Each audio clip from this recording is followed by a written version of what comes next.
네, 그렇습니다. 97년도에 외환위기가 왔었고요. IMF 외환위기 이후에 또 2008년도에 금융위기가 왔습니다. 자, 그리고 또 한 번의 위기. 이러다 보니까 어떤 분들이 또 10년 위기설을 얘기하더라고요. 예, 그분들 참 2018년도부터 이 10년설을 얘기하다 보니까 벌써 지금 2018년도에 한참 얘기하다가 들어가게 됐고 2019년도 결국은 6월달 이후부터는 그런 내용이 쏙 들어갔었습니다. 그러나 뜻하지 않게 지금의 위기가 오자 다시 또 10년설이 나오고 있다. 그렇다면 그때의 위기 상황에서의 경기 하락과 부동산 폭락, 사실 폭락이라 해봤자 30% 이내로 떨어졌었던 건데요. 어쨌거나 30%까지 떨어졌던 것은 역사 일에 없었기 때문에 그 부분에 대해서 과연 또다시 이런 쓰나미가 우리 사회에 올 것인가, 이 부분에 대해서 하나씩 짚어보도록 하겠습니다. 우선 97년도 외환위기 때는 그 주요의 원인이 뭐였죠? 기업들이라든가 은행의 어떤 부채가 심각했습니다. 당시에 기업들, 대기업들, 삼성, 현대, LG 이런 쪽에 부채 비율이 300%가 넘었었습니다. 그때 이후부터 기업의 건실성, 어떤 그 기업의 부채를 줄이는 역할들이 그 이후부터 계속 됐었고요. 당시에는 또 우리나라뿐만 아니라 동남아의 이런 위기들이 계속 퍼져나갔었던 거죠. 2008년도 리먼 브라더스 사태 때는 또 어떻습니까?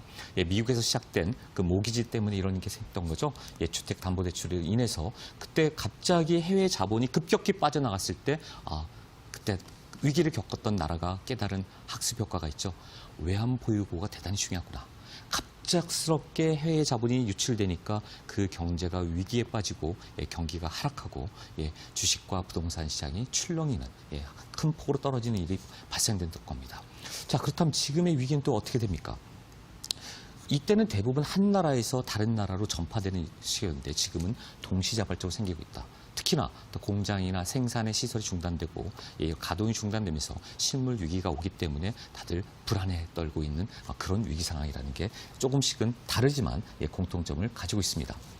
자, 이 당시에 제가 얘기하고 싶은 그렇다면 주식시장은 어땠을까요?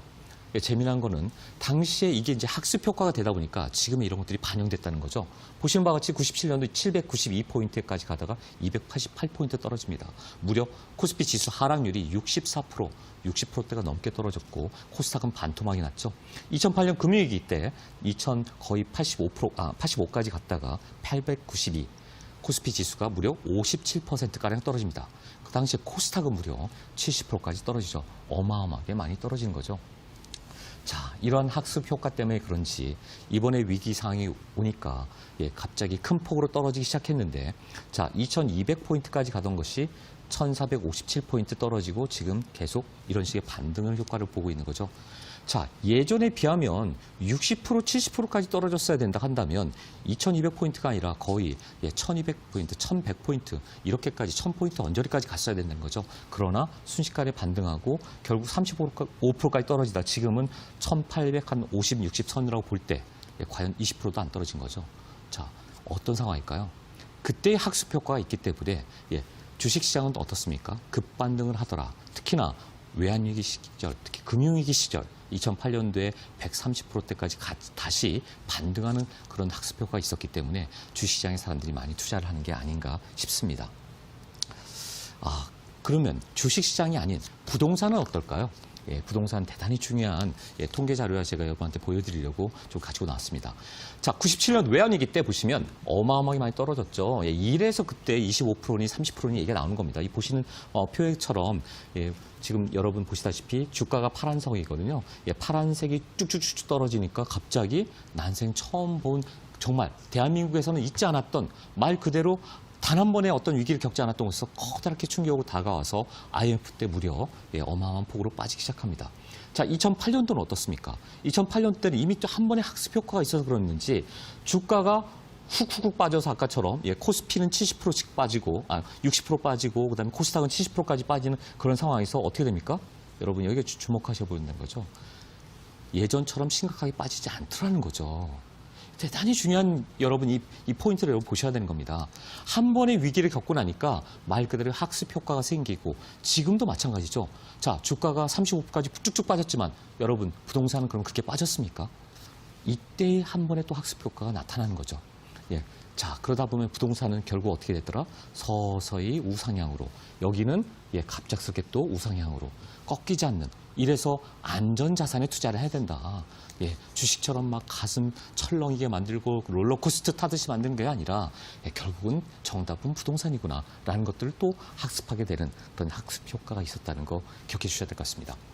자, 코스피 지수 많이 빠지고 계속해서 외국인들이 팔아제끼면서 그 자금 유출이 되고 있습니다. 지금도 이건 지금 3월 12일까지인데 계속해서 15조 이상 빠지고 있습니다. 그러나 이 돈을 바로 일반 투자자들이 흔히 말하는 동학개미 군단이라든가 일반 개인 투자자들이 바로 이 부분을 떠받치고 있기 때문에 주가가 빠지지 않고 있다는 점이죠. 자, 지금 앞서 말씀드린 데와 같이 주식 투자에 지금 열풍이 불고 있습니다. 어마어마한 자금이 지금 몰리고 있고요. 2030 모바일 세대 익숙한 세대와 또 이 부부가 아니라 그 아주머니죠. 아줌마, 준마 군단이 폭발적으로 증가하고 있다. 자, 모 KB증권사 같은 경우에는 3개월 동안 무려 100배 넘게 통장이 지금 개설되고 있답니다. 그만큼 자금들이 몰려오고 있다. 역대 최대 규모고요. 하루 거래대금 30조 원이고요. 심지어 주식 담보대출이라는 게 있습니다. 주당 대출이라는 게 있는데 그걸 하도 많이 그 거래가 평소보다 5배, 6배까지 이렇게 거래가 되다 보니까 금감원에서 무슨 얘기를 했습니까? 최근에 계속 뉴스 나오죠. 투자에 유의하라. 위험 자산에 투자할 때 대출까지 받으면서 투자하는 것은 상당히 큰 손실을 볼 수 있다. 이런 경고 메시지를 던질 정도로 많은 유동성 자금이 지금 주시장에 몰려가고 있다. 왜? 과거의 학습 효과 때문에 그런 거죠. 급반등을 하더라. 뭔가 좀 짧은 시간 내에 단기간에 수익을 올리고자 하는 그런 수요가 이쪽에 몰리고 있지 않나. 안전자산을 수요하는 사람은 혹하다가도 또 다시 한번 생각해 볼 수 있는 그런 대목이지 않을까 싶습니다. 자, 앞서 말씀드린 걸 좀 정리해드리면 외환위기나 금융위기가 다른 점은 뭐다? 외환위기나 금융위기 때는 처음에 금융시장부터 불안이 찾아왔던 거죠. 금융시장이 무너지면서 그게 실물경제에 가고 실물경제가 또 엎어지면서 실물경제 한없이 추락하다가 서서히 2, 3년 뒤부터 서서히 복귀하는 그런 현상을 보였습니다. 그럼에도 불구하고 지금은 또 다른 점은 또 유가가 좀 저유가도 심각한 거고 저금리. 외환위기 때는 20%대의 금리였고요. 금융위기 때 2018년도 이때는 또 한 7%, 6%였습니다. 지금은 0%. 이것도 하나의 새로운 거고 또 동시잡을적 생기고 있다. 하지만 더더욱 다른 점은 무엇이다? 맨 마지막 얘기입니다. 바로 이제는 전 세계가 과거의 학습 효과 때문에 효과적이고 조율된 그런 세계 위기를 대응하는 대응 시스템에 대해서 면역성이 생겨서 빠르고 효과적으로 대처할 수 있다는 거죠.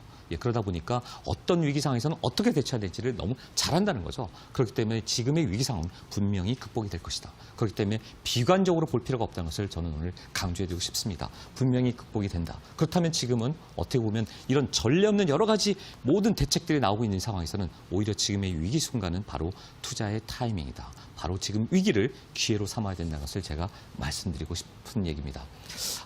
최근에는 그뿐만 아니라 각 여당과 야당이 어떻게 보면 사실 코로나만 아니면 아마도 주택시장이, 이 부동산 시장이 더 출렁이면서 올라갈 수 있었을 겁니다.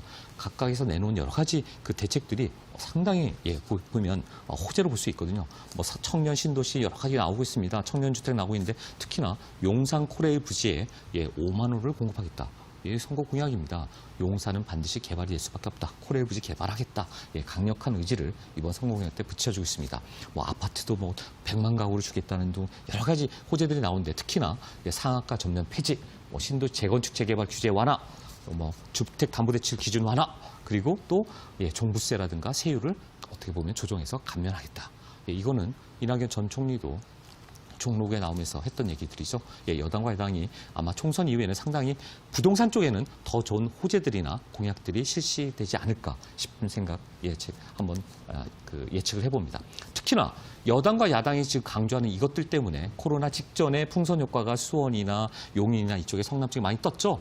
굉장히 중요한 겁니다. 항상 총선 때 되면 언제나 우상향으로 많이 올라가고 출렁이면서 갔다. 자, 이번엔 주로 신분당선, 그다음에 동부 간선도로 지하화, 그다음에 신안산선, GTX, 9호선 이런 것들이 맞물리면 결국 부동산은 대단히 좋은 호재이다. 결국 부동산은 꺾이지 않을 것이다. 지금은 잠시 주춤하는 시기고 잠시 매물이 나오지 않는 그런 거래 절벽의 시기이지만 이 시기를 여러분은 잘 활용하셔야 된다는 것을 강조해드리고 싶습니다. 자, 지금은 여러분들이 이 위기를 기회로 활용하셨으면 좋겠습니다. 계속 지역 차별화는 생길 것이고요.